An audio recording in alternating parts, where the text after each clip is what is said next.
Fala, meus amigos, saudações rubro-negras, sejam todos muito bem-vindos a mais um vídeo do canal Flamenguista. E vamos falar aí sobre esse jogo, a final da Supercopa entre Palmeiras e Flamengo, que o Palmeiras saiu vencedor por 4-3, né? A gente tem muita coisa para falar, né? Vou tentar não me estender para não ficar chato, mas nós temos muitas coisas a abordar para tentar explicar o motivo dessa derrota do Flamengo, né? Nada na vida acontece sem motivo, nada na vida acontece de graça. Assim como também no esporte não é diferente. O máximo que pode acontecer, talvez, pela nossa falta de entendimento acerca de um assunto, a gente não entendeu por que as coisas acontecem. Mas tudo tem um motivo. E falando especificamente do jogo de ontem, entre Palmeiras e Flamengo, assim, sinceramente tem muita coisa, mas muita coisa mesmo, sabe? Vários aspectos aqui que a gente poderia pôr aqui nesse vídeo que poderiam esclarecer, assim, o absurdo que a gente viu ontem lá no estádio Mané Garrincha. E eu falo absurdo sim, tá? E o primeiro, vamos tentar fazer análise de uma forma cronológica, para que a gente tente criar uma linha de raciocínio. Tudo começa quando os jogadores do Flamengo se recusam a voltar de forma antecipada das férias, né? O Flamengo tentou em determinado momento antecipar a volta dos jogadores e eles não vamos, só vamos voltar depois do Natal, e voltaram no dia 26. E enquanto isso, no Palmeiras, desde dezembro, bem antes, né, assim, do Flamengo voltar, os jogadores já tinham recebido já uma cartilha de treinamento, uma cartilha com uma alimentação regrada, visando já a preparação para a volta aos treinos. Então já começa por aí. Esse é um detalhe. O segundo detalhe é que ano passado, quando o Flamengo terminou a temporada, fisicamente o Flamengo já vinha num declínio. Isso é evidente. O Flamengo já vinha num declínio físico ao final da temporada do ano passado. Outubro, novembro, o Flamengo vinha descendo no quesito performance, fisicamente falando. E você, terminando o ano passado na descendente, fica meio difícil de você querer começar um ano com algum tipo de vantagem. Não vai, principalmente num ano atípico em que você fica quase 2 meses parado, né? Num ano comum em que você fica um mês só parado, você já volta de forma, digamos assim, precária, né? Porque qualquer atleta de alto rendimento, quando fica tanto tempo parado, assim, sofre na volta, isso é óbvio. Você ficando quase 2 meses, então, pior ainda. Pois bem, então o Flamengo volta no dia 1º, dia 2, né, de janeiro. Vitor Pereira se apresenta e aí você começa todo um trabalho. Eu, no vídeo anterior, eu havia comentado sobre a questão do estágio físico, né, de cada clube. No sentido de que o Flamengo ainda não tinha sido exigido, né, em nenhum jogo até agora. Qualquer time do Campeonato Paulista, dos chamados de menor investimento, qualquer um deles, ouso dizer até da Série A2, tá, que é a segunda divisão do Campeonato Paulista, consegue exigir mais do que qualquer um dos times ditos pequenos aqui do Rio de Janeiro. Qualquer um, mas de longe. O Palmeiras começou jogando contra o São Bento, empatou em 0-0, pegou o São Paulo, né, parte do time pegou o Ituano. Se eu não me engano, acho que eles jogaram contra o Bragantino também. Enfim, o nível de exigência do Campeonato Paulista é infinitamente maior do que o do Campeonato Carioca. Infinitamente maior.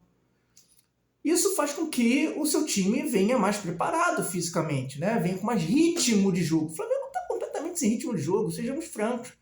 O Flamengo pegou a Nova Iguaçu, Madureira, esse time titular, né? Nova Iguaçu, Madureira e Portuguesa.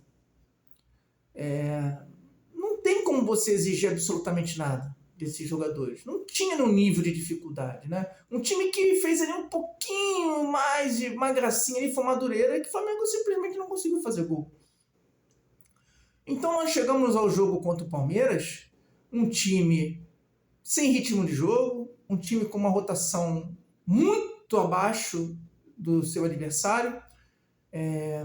Ouso dizer que o nível de concentração do Palmeiras era infinitamente superior ao do Flamengo. Digamos que o Palmeiras tenha entrado para jogar uma final de campeonato e o Flamengo tenha entrado para jogar mais um jogo.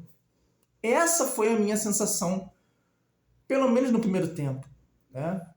E aí, na minha visão, também entra a parte física. O Flamengo já começou o jogo cansado. Quando nós fazemos uma comparação com a disposição física do Palmeiras, né? O Palmeiras simplesmente engoliu o Flamengo durante todo o jogo, eu digo. No segundo tempo, óbvio, menos, né? Porque você fisicamente vai estar mais desgastado, então acho que ali o Flamengo conseguiu equilibrar um pouco mais na qualidade individual do que propriamente a disposição física, mas enfim, o Palmeiras perdendo seu ímpeto, a qualidade técnica dos jogadores do Flamengo meio que começou a aparecer. Mas foi nítida a diferença de preparação entre os dois times. O Palmeiras com uma rotação muito acima, mas muito acima, e o Flamengo jogando um jogo de Campeonato Carioca, né? E aí, quando a parte física não vai bem, e na minha humilde visão, a parte física é o começo de tudo, né? Porque a gente está falando de esporte de alto rendimento, um esporte que exige assim, muita parte física, né? E não adianta, gente, o coletivo, ou a parte técnica, ou a parte individual, enfim, dos atletas, ela só vai conseguir sobressair quando o teu físico está bem. Porque a sua perna pesa, a sua mente pensa uma coisa, mas a perna não obedece, falta oxigenação no cérebro, né, para que você tome a melhor decisão. Isso para mim ficou muito evidente. E isso para mim foi assustador, tá? É óbvio que eu não esperava que o Flamengo voltasse melhor que o Palmeiras nesse sentido. Eu havia comentado isso no vídeo anterior, né, no pós-jogo, no pré-jogo, né, enfim, no vídeo antes do jogo. E eu até falei sobre isso, né, no sentido de que o Flamengo vai poder sobressair na parte individual, enfim, mas poderia sofrer na parte física, dado a falta de exigência dos jogos que foram feitos até agora, né? E que numa situação normal de temperatura e pressão eu não vi o Palmeiras vencendo o Flamengo. E o que nós vimos hoje não foi uma situação normal de temperatura e pressão, porque nós vimos o Flamengo extremamente abaixo fisicamente. E eu acho que o Vitor Pereira vai ter que repensar a forma do Flamengo jogar.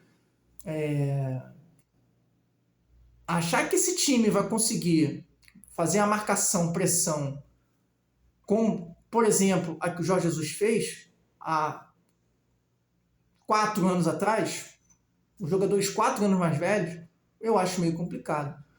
É nítido que o Gabigol, por mais que ele tenha feito uma partida gigante, não tem o mesmo físico, não tem o mesmo peso de 2019, mas isso é nítido que não tem. Então ele, obviamente, não vai conseguir desempenhar com tanta eficiência aquela marcação que era executada em 2019. Você não tem um Bruno Henrique, né? Que, obviamente, tem muito mais mobilidade que o Pedro, tem muito mais disposição, muito mais força física que o Pedro. Força física não, explosão muscular, né? Porque o Pedro é um jogador muito forte, mas não tem agilidade, não tem aquela coisa que o Bruno Henrique tem. Embora pro tamanho do Pedro, eu acho que ele tem até uma mobilidade muito grande. Mas não tem como comparar com o Bruno Henrique. E aí você tem o Pedro, né? Falando dele, ele não tem condição de fazer esse tipo de marcação-pressão. Se tivesse, a gente estava na Europa. Se o Pedro tivesse essa capacidade de fazer essa marcação-pressão, ele estaria na Europa, ele estaria no Brasil, porque é inegável a qualidade dele, é inegável o recurso técnico do Pedro, é inegável aquele gol de calcanhar que ele fez. Gente, isso é para poucos. Isso é para poucos. Se um Lewandowski faz um gol desse lá fora, se o Suárez faz um gol desse aqui agora, nossa, meu Deus do céu, mas, enfim. Então o Pedro não tem essa capacidade de fazer essa marcação sob pressão. Esqueçam isso. Não tem como. E aí, como é que faz? Você tem um Pedro que não tem essa capacidade de fazer a marcação. Você tem um Gabigol que não está no mesmo, nunca conseguiu sequer alcançar o mesmo peso que ele estava em 2019, mas não chegou nem perto. Isso qualquer um vê. Você tem o Everton Ribeiro 4 anos mais velho. Você tem o Arrascaeta 4 anos mais velho, já com pubalgia, já com outros problemas de torção, de tornozelo, com outras contusões, enfim, com jogadores mais velhos. Você tem o Gerson, também 4 anos mais velho. Você tem o Thiago Maia, que 4 anos mais velho. Enfim, não tem como fazer aquela marcação sob pressão, não com aquele nível de intensidade. Pelo menos eu acho que não. Para o Flamengo conseguir fazer esse tipo de marcação-pressão, o Flamengo tem que estar com seus atletas no ápice físico. E essa marcação só deu certo com o Jorge Jesus porque os jogadores estavam no seu ápice físico. Então você consegue fazer uma marcação lá na frente, pressão lá na frente, a bola chega mastigada, por isso que os zagueiros não sofriam. Por isso que o Pablo Mari saiu daqui vendido para o Arsenal, porque não era pouco exigido. Por isso que o Rodrigo Caio também na época foi considerado um grandíssimo zagueiro, embora seja, mas foi pouco exigido, né?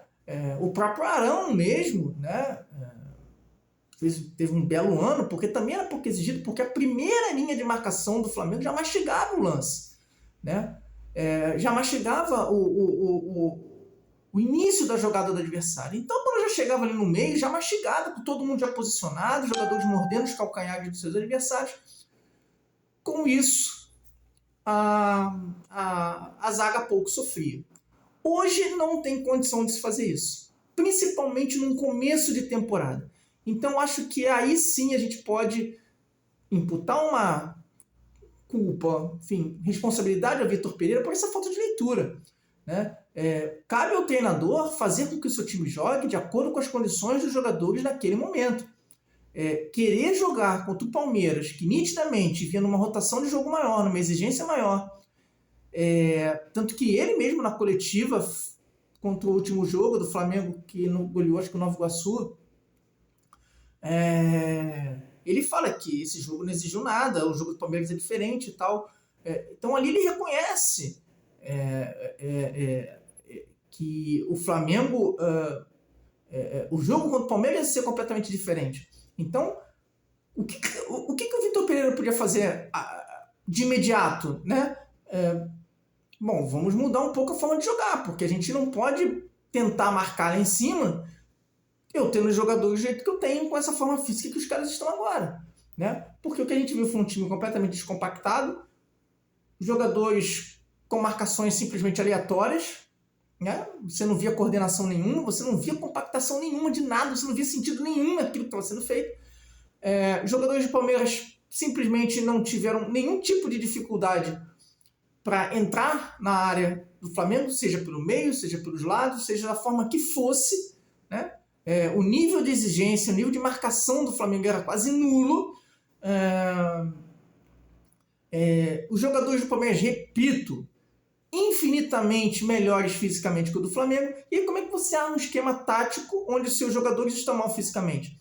Como é que você posiciona os seus jogadores quando eles estão mal fisicamente? Como é que você programa uma transição, né, uma progressão ofensiva quando os seus jogadores estão mal fisicamente? O Flamengo começou o jogo a 10 por hora e terminou o jogo a 10 por hora. Né? O Flamengo não tinha velocidade em momento algum. A marcação do Palmeiras encaixou o jogo inteiro e o Flamengo em nenhum momento conseguiu se desvencilhar dessa marcação.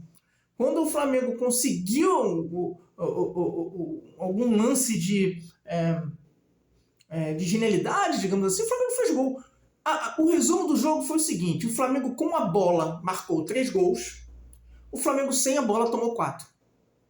E 4 gols das formas mais impossíveis.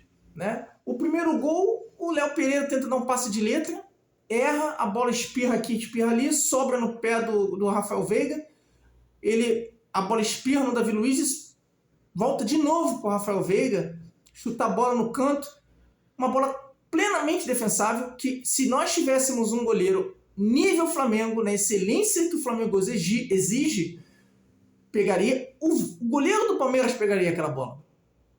O goleiro do Palmeiras pegaria aquela bola. E o Santos aceitou. O segundo gol, um chute de rara felicidade, mas que se o Flamengo tivesse com uma marcação ajustada, com seus jogadores bem fisicamente, o Gabriel Menino jamais conseguiria ter a chance de chutar aquela bola, né? E aí depois que chuta, onde a bola vai parar, enfim, né? Sabe-se lá Deus como, e essa bola, de fato, depois de chutada, foi indefensável, né? Indefensável, mas não tinha ninguém mastigando ele ali, né? Mordendo o calcanhar dele ali, para impedir o chute.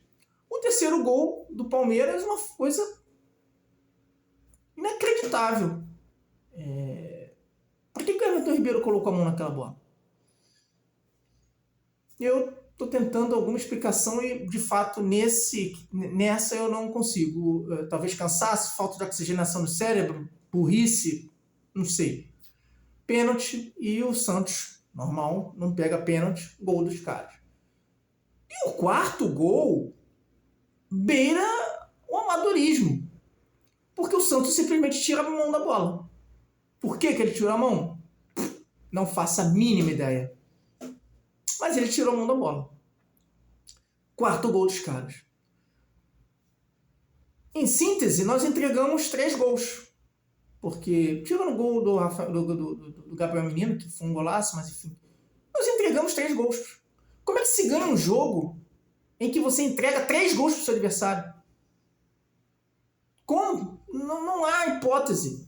Você marcou 3 gols e entregou 3 gols. Entregou 3 gols.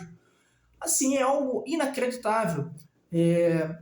Então, vejo que o Vitor Pereira vai ter um trabalho hercúleo para poder fazer esse time do Flamengo jogar.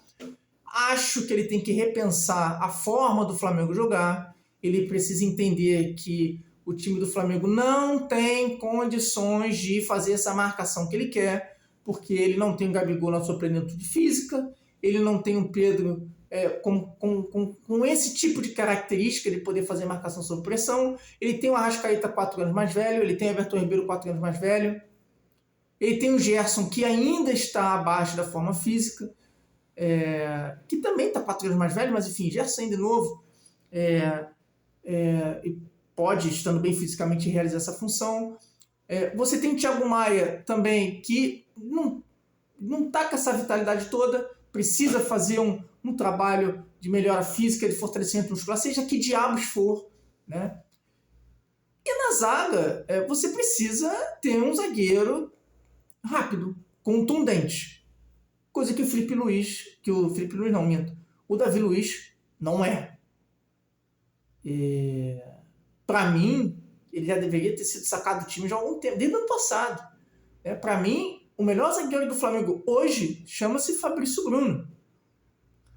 Se vai jogar com o Léo Pereira, se vai jogar com o Pablo, se vai jogar com o Rodrigo Caio, o Davi Luiz não pode jogar um jogo com tamanha intensidade, porque ele não consegue acompanhar. Ele simplesmente não tem mais saúde física para isso, né?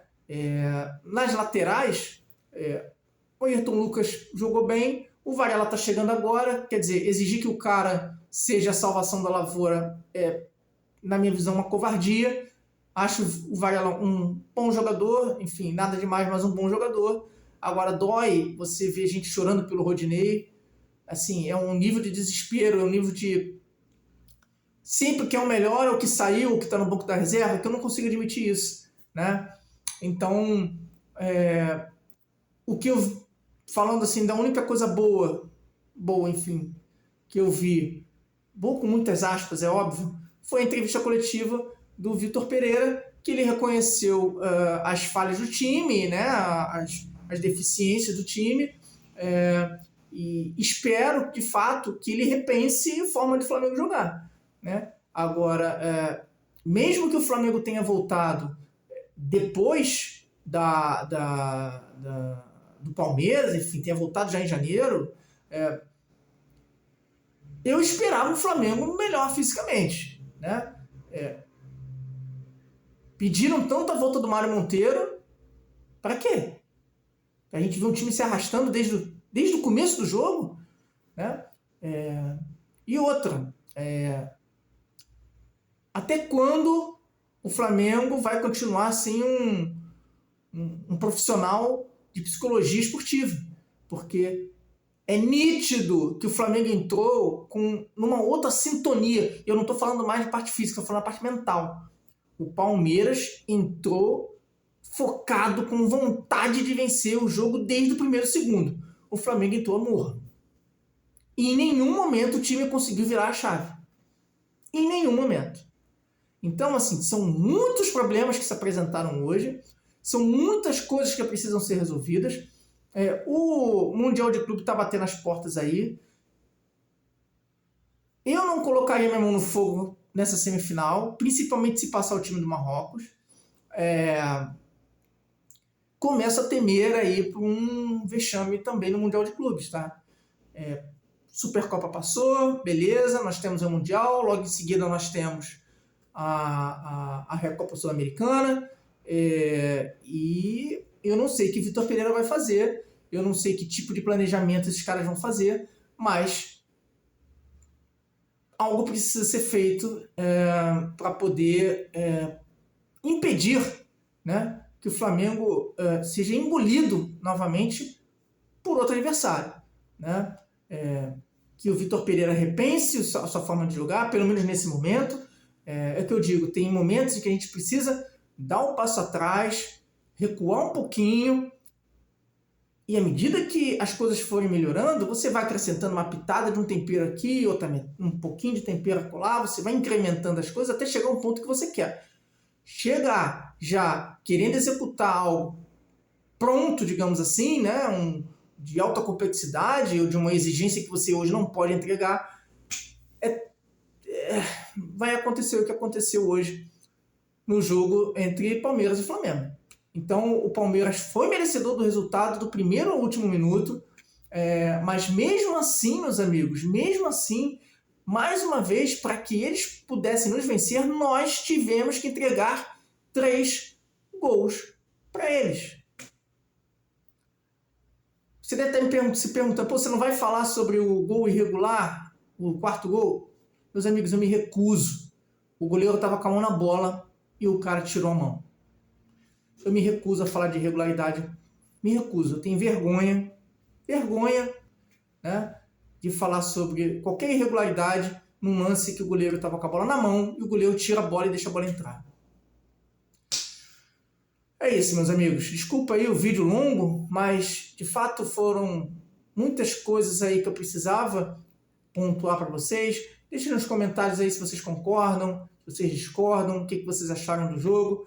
E vamos ver aí o que vai ser preparado para daqui a 10 dias o Flamengo estrear aí no Mundial de Clubes. Valeu, galera. Saudações rubro-negras. Fui.